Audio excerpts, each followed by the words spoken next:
Bonjour, bon mercredi. Aujourd'hui, c'est la dernière journée d'école. Donc, ça veut dire que les vacances commencent. Euh, qui dit vacances dit camping, pique-nique. L'été, les pique-niques, c'est quelque chose de vraiment le fun. Moi, personnellement, avec les enfants, j'adore les pique-niques. Dès le mois d'avril, là, des fois, il y a encore de la neige, puis on commence les pique-niques là, dès qu'on peut. Avec les quatre, aller au resto, c'est pas toujours agréable. Tu sais, ils veulent se lever, ils veulent jouer. Fait qu'un pique-nique, pour moi, c'est parfait. Ils peuvent se lever, ils peuvent se promener. Il y a des miettes qui tombent à terre. C'est pas sur un tapis de restaurant, c'est dans le gazon. Moi, je suis une fan de pique-nique. Par contre, les pique-niques, souvent, ça peut emmener quand même pas mal de gaspillage. Aujourd'hui, je serai pas centrée sur, par exemple, des pique-niques zéro déchet. On en reviendra là-dessus une autre fois. Vu que ce mois-ci, le thème, c'est vraiment le gaspillage alimentaire. Je vais y aller plus en fonction de comment on peut faire pour éviter de gaspiller au niveau des aliments. Donc, euh, la première chose, c'est au niveau de la préparation. C'est sûr qu'on a plus de chances de moins gaspiller si on va y aller vers quelque chose qu'on a fait à la maison. On voit souvent deux genres de pique-niques. Quand on va dans les parcs, là, il y a souvent soit ceux qui l'ont préparé à la maison, puis que après ça, ils arrivent, ils ouvrent leur contenant, ou il y a ceux que le pique-nique est improvisé et ils ont passé par l'épicerie. Tout est déjà fait, tout est déjà préemballé. C'est de plus en plus répandu de ce que j'observe parce que dans les parcs, là, les poubelles, ça déborde, déborde, déborde. Puis qu'est-ce qu'on voit? C'est beaucoup des emballages de trucs pour emporter. Le pour emporter, c'est quelque chose que crée énormément d'emballages et beaucoup de gaspillage alimentaire aussi. Pour la simple raison que mettons, quand on fait un pique-nique, souvent, on veut quand même une certaine variété. On va acheter le plat de fruits coupés, donc, le plat arrive dans un certain format. Ça ne veut pas dire qu'on va tout le manger, mais dépendamment de pour combien de personnes on en achète, souvent on va se retrouver à avoir c'est quand même des grosses quantités. Qui dit repas improvisé, qu'on achète les choses à dernière minute, dit aussi que on n'a pas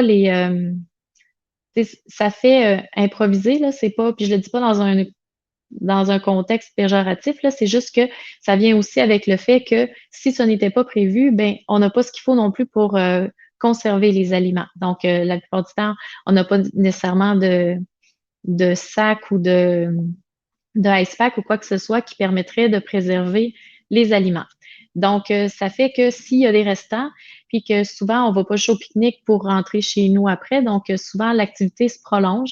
Donc, c'est certain que question de salubrité, les aliments qu'on a achetés pour le pique-nique, ben, si c'est pas tout consommé, ça se retrouve souvent à la poubelle. Même pas au compost parce que d'une poubelle de parc, il l'a pas nécessairement. Puis c'est quand même rare qu'on voit, mettons, quelqu'un tout repartir avec son sac de déchets pour le ramener chez lui, là. Surtout, souvent, ce qu'on voit dans les épiceries, c'est les fameux sandwichs aux œufs en triangle.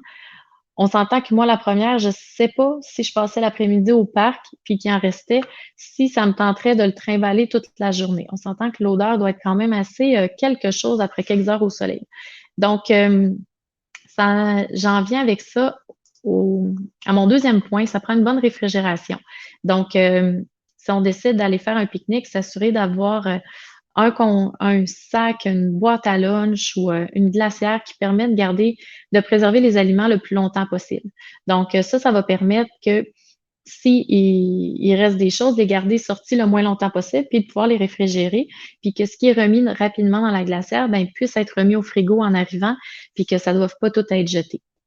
Donc, aussi, un truc, ça peut souvent être des gros ice packs, puis de séparer, au lieu de tout mettre un peu n'importe comment, là, s'assurer que ce qui nécessite, ce qui nécessite vraiment une bonne réfrigération soit vraiment près des parties les plus froides de la glacière, puis le reste, ben, on peut le mettre sur le dessus, ça permet une meilleure isolation. Donc, c'est s'assurer d'être bien équipé pour pouvoir garder les aliments au frais. Ensuite, tu sais, souvent, on va faire un pique-nique, puis si on est avec des gens, on aime ça avoir quand même une variété, puis on aime ça, on a peur d'en manquer. Tu sais, on voudrait pas arriver puis que tout le monde reste sur leur faim. Donc, on a tendance à en préparer plus. Mais le problème, c'est que souvent, on va préparer, par exemple, des crudités pour tout le monde, comme si on mangeait juste ça. On va préparer les sandwichs pour tout le monde, comme si on mangeait tout ça, puis on fait ça avec chaque aliment. Fait qu'au total, c'est pas rare que quand on va faire un pique-nique, on se retrouve avec beaucoup trop d'aliments. Donc, un petit truc, ça peut être d'essayer de limiter plus au niveau du périssable. Donc, sans avoir peur de manquer d'aliments au bout de la ligne, ben on peut avoir des choses qui sont non périssables, comme avoir des mélanges de noix, d'avoir des muffins, des bortons, des choses comme ça, qui peuvent être mangées à n'importe quel moment, que ça n'a pas besoin de rester au frais.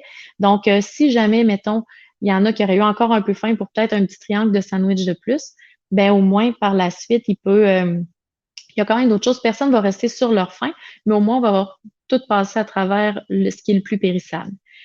Euh, Ensuite, c'est la façon de d'y aller vraiment par petits contenants.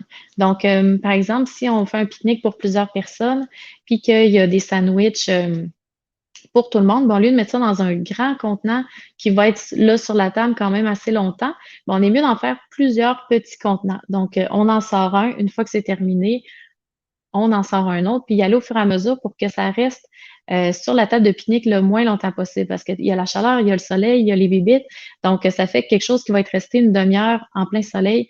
C'est sûr que si c'est des aliments périssables, on n'aura pas tendance à vouloir le garder après, puis même question de sécurité, ça risque d'être préférable que ce soit jeté. Donc, c'est pour ça aussi que quand je dis en faire un repas 5 services, c'est de sortir les choses. On a tendance à tout étendre sur la table puis dire, c'est tout ce qu'on a. Mais ça peut être quelque chose d'intéressant d'y aller une chose à la fois. Par exemple, on va commencer par les crudités. Donc, on peut sortir les crudités, les gens mangent un peu de crudités. Après, on les range, on les remet au frais, on sort les sandwichs, on y va avec les choses plus périssables, peu importe c'est quoi, c'est pain, fromage, etc., etc. Donc, on y va avec le plus périssable. Après ça, on y va quand même assez rapidement, on remet au frais, puis on y va avec les autres éléments qu'on a emmenés dans le pique-nique. Il y a énormément de choses qui peuvent être mises dans un pique-nique. Là, la liste elle pourrait être extrêmement longue. Donc, mais là-dedans, il y a énormément de choses qui sont non périssables. Donc, ça peut être ça aussi. Puis ça, c'est des choses qui peuvent rester sorties plus longtemps. Parce que c'est souvent le principe d'un pique-nique. Quand on grignote, on mange un peu, on se promène, on est dehors. Donc, de cette partie-là, de la garder plus pour les éléments qui sont non périssables. Maintenant, je dis plat par contenu plutôt que par personne. Ça, c'est sûr que ça ne suit pas les recommandations qu'il y a eu là, au niveau des mesures sanitaires si on fait une réception avec d'autres personnes, etc., etc. Mais tu sais, si c'est votre famille, votre pique-nique entre vous, que de toute façon, vous auriez mangé à la même table chez vous, ben, il n'y a aucun problème à ce que ce soit le même principe une fois à l'extérieur. Donc, c'est un peu comme je disais tout à l'heure, là, les plats par contenu plutôt que par personne, c'est qu'au lieu de faire un lunch par personne, ben, on est mieux d'y aller avec un plat pour les sandwichs, un plat pour les crudités, un plat différent, par exemple, pour les fromages. Si vous y allez avec pâté, etc., ben, tu sais, que chaque élément soit dans un plat différent plutôt que de préparer un lunch par personne. Le pourquoi, c'est que souvent, surtout pour les enfants, on va en pique-nique. Le but, c'est qu'ils puissent se lever, partir, jouer. Donc, ils vont commencer à manger dans leur plat puis le problème, c'est que du début à la fin, ça se peut que ça commence à être long. Donc, si par exemple, l'enfant n'a pas eu faim pour tout manger, que par exemple son dessert c'était des fruits, que les fruits sont restés dedans, ben ça se peut qu'en plein soleil, si c'est trop long, ben tout ce qui n'aura pas été mangé, c'est bon pour la poubelle après. Tandis que si les fruits avaient été dans un plat à part, tout ça, ben là, l'enfant vient, il part, mange ce qu'il veut manger. Un peu plus tard, on peut ressortir les fruits, on peut ressortir ça. Tandis que si tout a été sorti au même moment qu'il a débuté le repas, ben s'il finit pas tout d'un coup, après, il n'y a comme plus rien à faire avec les restes qui sont restés dedans. Et j'en parlais dans une autre capsule par rapport au lunch que moi, souvent, ce que je fais, c'est que quand ils reviennent de l'école, tu sais, tout a été bien réfrigéré. Donc, quand ils reviennent de l'école, les choses qui sont moins périssables, les légumes coupés, tout ça, souvent, sont encore en très bon état. C'est ça que je reprends puis que je mets en collation. Un pique-nique, il fait chaud, il y a des bibites. Tu sais, c'est pas possible, c'est rester une demi-heure au soleil. Donc, il y a beaucoup plus de risques de perdre des aliments de cette façon-là. Alors, voici pour les petits trucs pour éviter le gaspillage alimentaire dans les pique-niques. Donc, bonne journée. Si vous avez des questions, n'hésitez pas à les poser sous la vidéo. Bonne journée!